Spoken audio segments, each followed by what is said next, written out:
But you still, I mean, after Videodrome, it's the Dead Zone. Yes. And that's for Dino De Laurentiis. Yes. Who's, Yeah. did Hollywood. Yes.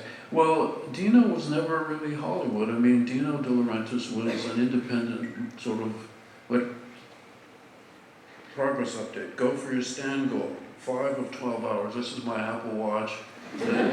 It's very concerned that I stand at least 1 minute every hour.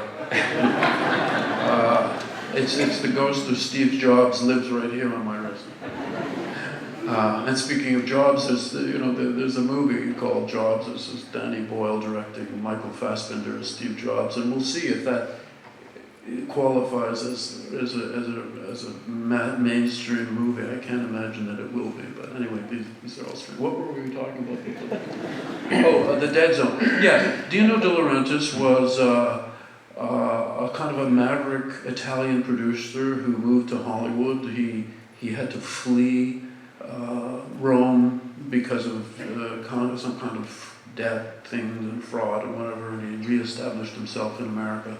I really loved him. I mean, he was a really unique character, even in those days. And he did movies with Ingmar Bergman and Federico Fellini and won Oscars. And anyway, he was a terrific, interesting guy.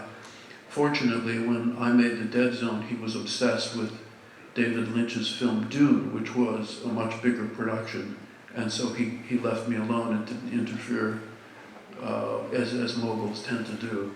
And but he did interfere a lot with David Lynch's film. So I managed to make that film as I wanted to make it, basically.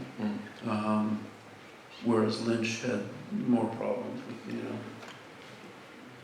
we won't get into that. That's for David Lynch to talk about, not me.